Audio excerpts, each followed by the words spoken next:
Welcome to Falls Count Anywhere, where the wrestling ring meets the heart.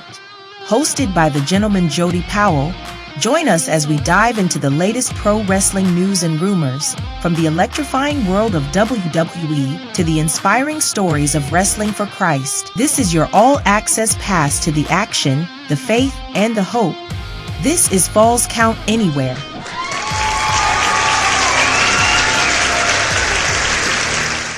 Hello, wrestling fans, and welcome to Falls Count Anywhere. I'm your host, the gentleman Jody Powell. With me, as always, is the mad scientist Mike Buchanan, and he is deep in the Buchanan Laboratory. Mike, how are you, buddy? I am fine, Jody. How are you, sir? I couldn't be better, man. How are things over there in the beautiful western part of the United States in beautiful Arizona? Way too flaming hot. Yeah, well, it was hot. Monday night when Raw was in town in Phoenix, right? Oh, yeah. Well, we're going to talk about that one. And a little bit about Money in the Bank and WWE and WFC and, of course, Finding Tomorrow coming up. But, Mike, what everybody wants to know is, what are you working on, buddy? What's going on in the lab? Well, I've been thinking about my friends, especially in the Southeast, where it's more humid than it is out here. They have mosquitoes, as I'm sure you're aware. Yes, we do. You know, and I know over like in Africa and whatnot, where they're sleeping outside, they'll put a mosquito netting. Okay. And then I know in the South, it's more prevalent than it is out here. Y'all have those bug zappers. Oh, the great, yeah, bugs. So I also thought it's evening entertainment. And then I thought about the beekeepers in like Utah. Yeah. The hats. So I thought I'd combine all three of them. Your personalized bee zapper or mosquito zapper that you wore over the top of your head. Oh, I love that idea. So like literally the hat and the netting comes down, the mosquitoes come to it and zzz, right in front of your face. Oh, I gotta have one. You gotta send me the prototype. Okay. Don't electrocute that. It'll be a small enough dosage that'll be harmful to the insects, but not to humans. Well, that's good because the Duchess would walk up and push the netting into my face. We'll get to her when we talk about WFC. But right now, let's talk about WWE, man. Okay, so Money in the Bank has come and gone. And I know we're a week late on the results, but let me just say, boo. What was that? And I'm going to start with a women's Money in the Bank match. Of all the women that you could have made, Miss Money in the Bank. We could have had Mommy in the Bank. We could have had the one of the up and coming stars that were there. Naomi? Are you kidding me? Oh, I couldn't believe it when she took that briefcase off the hook. I thought, surely she's not going to win. And she did. We haven't had it like any build-up, any storyline. Like what Naomi was in a feud with Jade Kill Everyone, and I don't even know what she's been doing since then, Mikey. What in the world is WWE thinking here? Well, I think WWE is thinking probably about the same way they were thinking about when they brought a certain somebody back at the end of that pay-per-view. Oh, I have opinions. I have thoughts. I know. I have thoughts, man. R-Truth returning, and it remains to be seen. Okay, if the whole R-Truth has been released was a swerve, or if he was actually released and the fans protested so much that they brought him back. I'm seeing conflicting reports on both sides. Here's my point. It doesn't matter. What WWE has done here has totally put their press release team, their marketing team, their business side. They've just ripped that to shreds. It's total. The trust is totally off. We'll never believe a superstar has been released ever again because of this. They have blurred the lines in a way that could have been done without blurring the lines and should have been done without blurring the lines. because I really believe that the WWE needs that news outlet to kind of be the, hey, this is the business side. We're releasing talent, or talent's going to film a movie or what. We're not going to believe any of it. We're going to question it all. Is it part of a story? Are they going to make a surprise return? Are they coming back to the Royal Rumble? What? It just, they've totally messed with the integrity of their press releases, their media portion of the WWE, media relations, and it doesn't matter whether they did this all intentionally or whether they did this as a reaction to the fans' voice. It just blurs the lines, and it's bad. It's bad for business. It's just bad for business. Well, here's the thing. Whoops. Yeah, go ahead. I think that you hit on it. When we started this talking about the WWE, last 2 pay-per-views, everybody should take their money back. Yeah. At least those that were live. But here's where it's headed. They're running out of ideas. So they say, what can we do to bring viewers back? We'll swerve them with the R-Truth thing, and that'll put, as JR used to say, butts in the seats. Well, and it will. And R-Truth, now let me be clear. I love what R-Truth has done since the return. Like, I loved what he did at Money in the Bank. I loved what he said when he did his promo on Monday Night Raw. He brought him with him, meaning Ron Killings, and Truth. And what a powerful close to his promo. I am the truth, the whole truth, and nothing but the truth. I am Ron Killings, and cut the braids off. So essentially killing off the comedy routine of R-Truth, and I'm okay with that. Because if Ron Killings or R-Truth, whoever he is going to be taken seriously, you're going to have to shed some of that. Not all of it, because it's entertaining, but some of it. If we're to believe that Ron Killings has a shot at dethroning John Cena, which I think is where this is headed, then we're going to have to be able to take him a little more seriously, because it obviously is not going to be Randy Orton. We saw that at Backwash. It's not going to be, not Backwash, Backsplash, whatever it was called. It was worth about a mouthful of backwash is what it was. It's not going to be CM Punk, because guess what? We're going to see that over in Saudi Arabia, right? Clash of Champions. That's not where he's going to lose the title at. So it's not going to be CM Punk. Are we looking at Ron Killings and John Cena in SummerSlam, where Truth takes the title? I hope not. Are we looking at Cody Rhodes? I mean, we're kind of running out of options here, unless it's a returning Roman Reigns, which makes absolutely no sense. Unless you bring The Rock back in and tie in the family, maybe. Kind of, speaking of running out of ideas, I think they're kind of running out of ideas as to how this John Cena thing is going to play out, or is he going to walk away with the title and ruin wrestling? That's his promise, and that's still on the table. I'm not saying that that's not going to happen. It could. Shades of CM Punk when he left back in 2012 or 2013, whenever that was. Yeah. So I don't. But the whole way that R-Truth, the swerve itself was completely unnecessary. Could have been done, could have been pulled off without that. Maybe not with quite the fan outcry or whatever, but if it was all a ruse, bad idea. You've compromised the integrity of your media team, and now we'll never believe anything that you put out again. Your credibility was already on thin ice as it was. So those are my thoughts on Money in the Bank. Real quickly, though, we've got a new world champion. Gunther knocked off main event Jey Uso in what should have been just a casket match, because the way they buried Jey Uso. Yeah, but to be fair, Jody, Uso should have never had the belt in the first place. That was another stupid decision by WWE, in my opinion. Your mileage may vary. No. I was on board with that. Winner of the Royal Rumble. I didn't like that choice.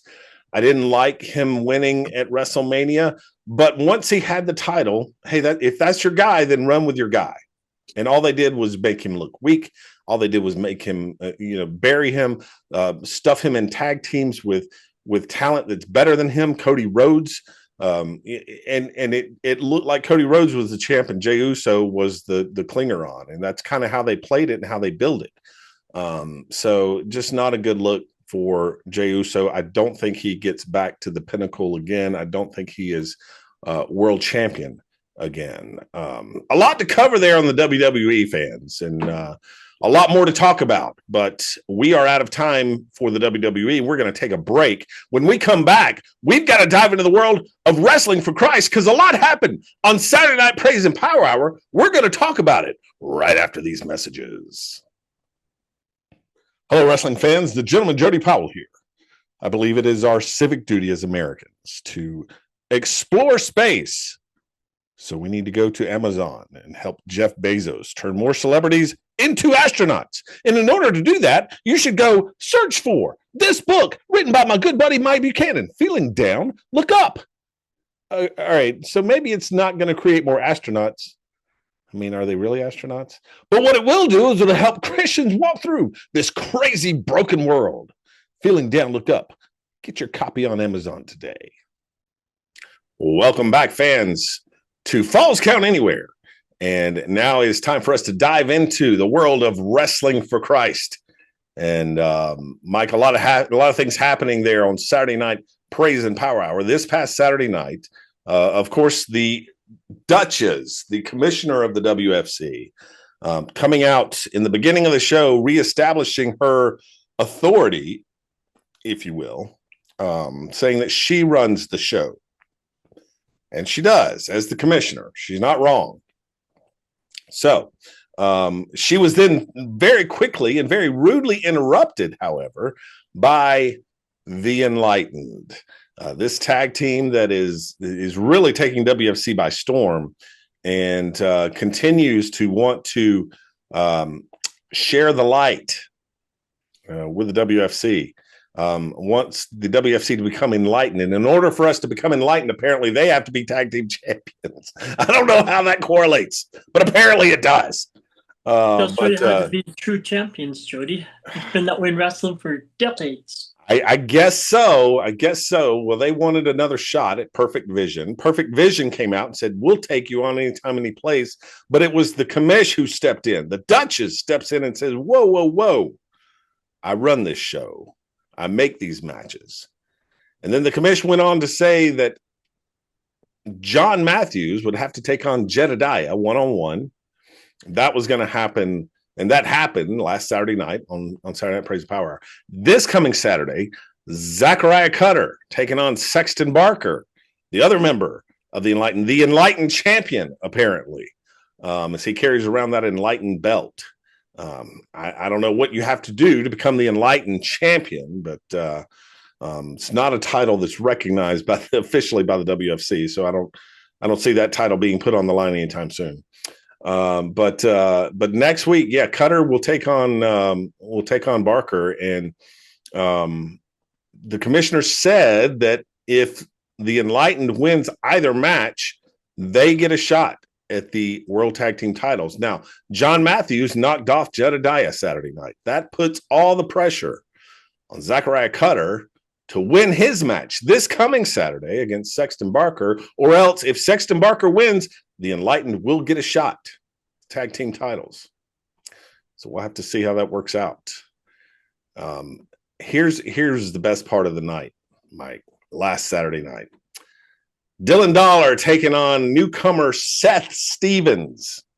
And Seth Stevens, a great young up-and-coming wrestler, great physique, a wonderful kid, a lot of good movesets, was really, I think, took Dylan Dollar by surprise a little bit. But as you know, a couple of weeks ago, Dylan Dollar came out to the Mad Dog Nathan Sawyer's first TV title, the Abundant Television title, his first defense, and tossed him the dog chain that Mad Dog brings to the ring.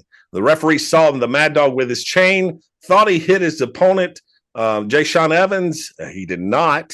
But the referee disqualified him anyway, all because of Dylan Dollar. Well, in this match, Dylan Dollar in the ring with Seth Stevens. Referee's back's turned, and here comes the Mad Dog tossing a chair to Dylan Dollar. Referee turns around, sees him with it, disqualifies Dylan Dollar. Get out of here. You got to love it. So a little bit of a turnabout being fair play, and Dylan Dollar getting what he deserves. And then finally, Shane Austin, the WFC World Heavyweight Champion, just dominant. No one is coming close to Shane Austin. He is blazing a path through the WFC. And now that All Business Kenny Austin is with him, I don't know if anyone will come close to dethroning Shane Austin as the WFC champion. Jackson Cage got a shot, and he took his shot. He took every opportunity he had, but he came up short.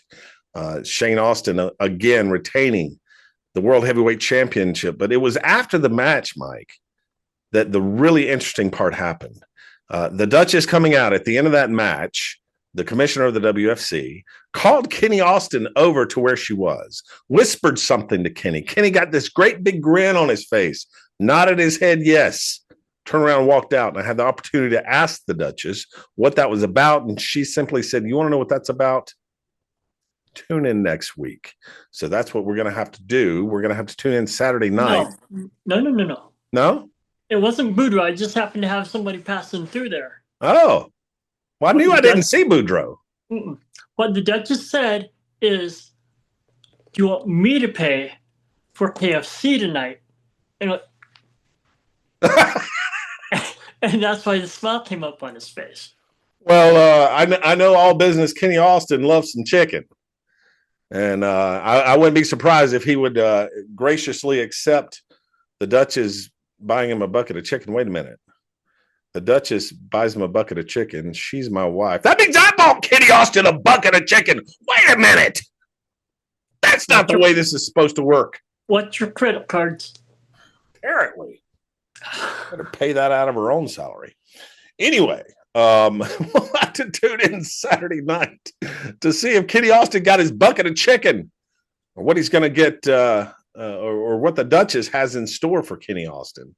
I have a feeling, Mike, that there's something in the works because of what Nathan Sawyer did to Dylan Dollar. You know, the foundation and the commissioner are very close, in cahoots, much to my dismay.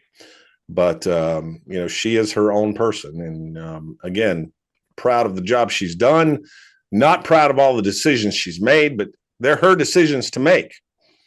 And for the second week in a row, she told me to go sit ringside and do my job. So I did. Anyway, we'll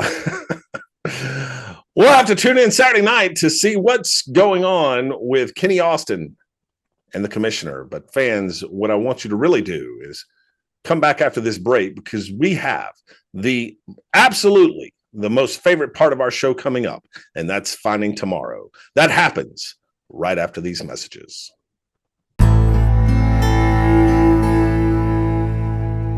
When Wrestling for Christ visits the Philippines, we bring more than just wrestling. We bring the love of Jesus Christ. Our mission extends beyond the ring. We hold vacation Bible schools, run basketball and youth camps, and visit villages to share the gospel, offering hope and encouragement to those in need. Since 2017, Wrestling for Christ has seen thousands of professions of faith and lives changed simply by sharing the love of Jesus. In 2025, we're planning to return for television tapings on Abundant TV to reach even more lives. We need your support to continue this vital work. Help us bring hope to the Philippines. Scan the QR code to donate today and go to our website to learn more about this ministry. Thank you, and God bless. Hello, wrestling fans. The gentleman Jody Powell here, and I want you to go to Instagram, and I want you to follow me, Gentleman Jody Powell. We're going to get backstage exclusive video of WFC, of Falls Count Anywhere. We're going to talk about the WWE. We're going to hear from WFC superstars. We're going to talk about Finding Tomorrow. We're going to go live. I don't even know what that means, but we're going to do it all on Instagram. Come down, follow me, Gentleman Jody Powell. You'll be glad you did.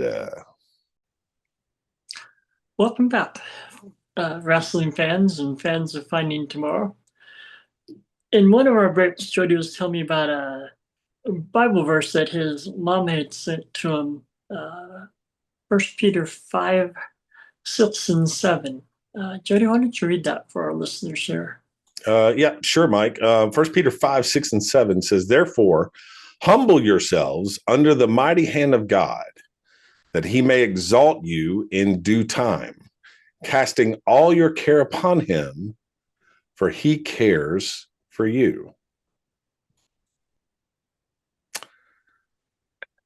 You know, Mike,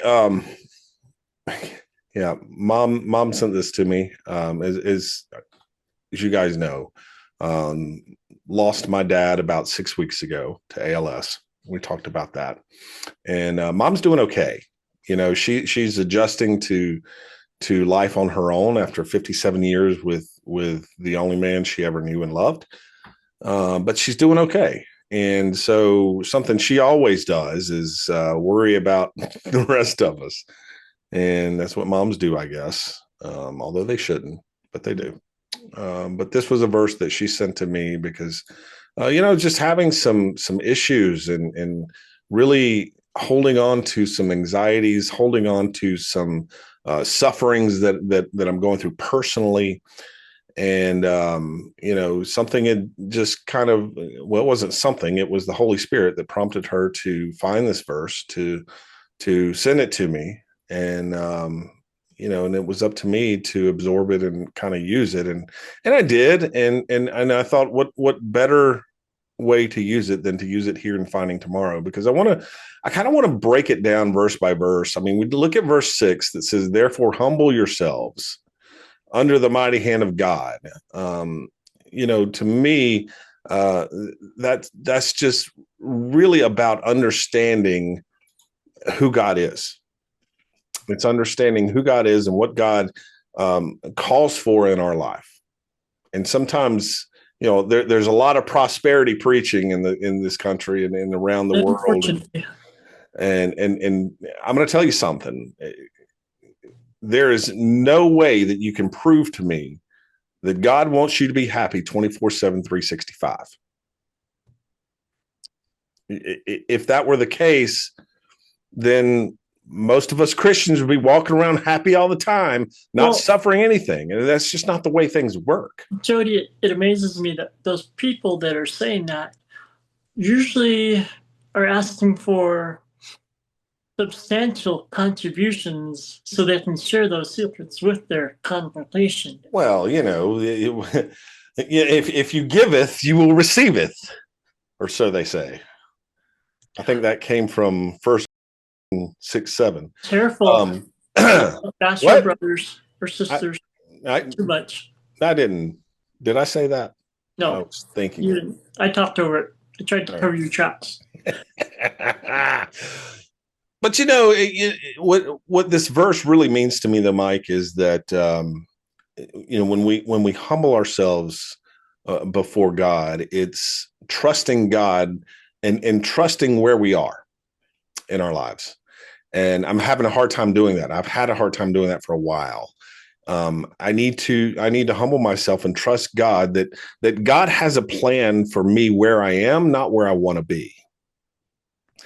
And that's the encouragement and kind of the lesson that I took away. And so for you fans out there, for you viewers who are really struggling right now to understand how God could let you be in a certain situation, maybe it's the perspective of the situation that needs dealing with. We ask all the time that God change people, change their hearts, change their minds. Maybe we need to ask for our hearts to be changed.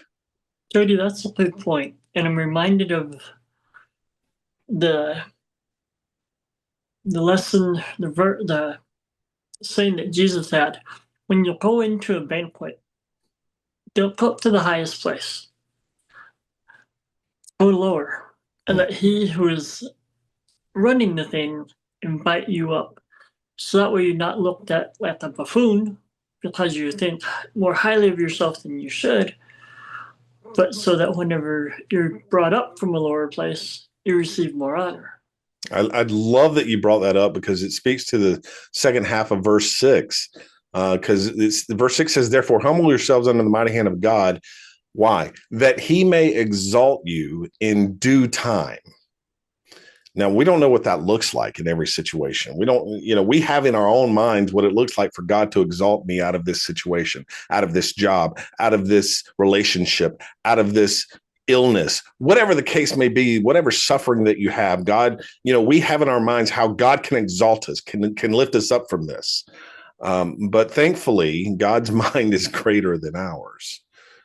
So what God exalting you looks like really depends on the will of God. But the Bible verse promises that God will exalt you in his time, whether that's here in this world or whether it's on the other side in heaven. We will be exalted. We will be lifted up. How can you say that when people suffer and they die for a cause that they believed in? And because I know on the other side in glory, they were exalted. It doesn't say that you'll be exalted here on earth in front of all the people that wrong you. It says in his time, in due time. And that's something we have to keep in mind, that when it seems like God has forgotten us, I think God's just preparing to exalt us. Yeah, and I think that ties into verse 7, where it talks about us casting our cares on him because he cares for us. That's right. And it's extremely hard to do. It's easy to say. It's hard to do. Because I think I've said this on the show before.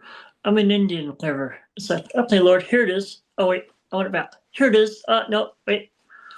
Yeah. And we cast, I suppose, like with some kind of bizarro fishing rod. It never quite makes it to him, or if it does, it doesn't stay there long. Yeah. And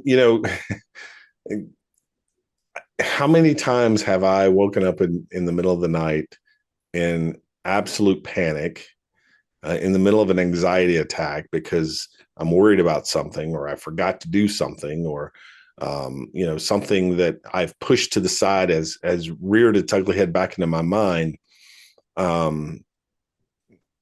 Two things happen when that happens, Mike. Either I'll lay there for 45 minutes and mull over it and worry about it and lose sleep, or on those more rarer occasions, unfortunately, I'll close my eyes and I'll say, Lord, please take this burden from my heart. And I go right back to sleep. It's not to say that we don't have to do things, we don't have to fix it, but it is to say that God will lead us down the path of really quenching that thirst to get things done, to bring us out of our suffering, or to give us the tools to manage our suffering.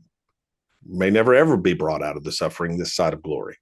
But God gives us the strength and the tools and the abilities and the wisdom and the knowledge to at least manage them.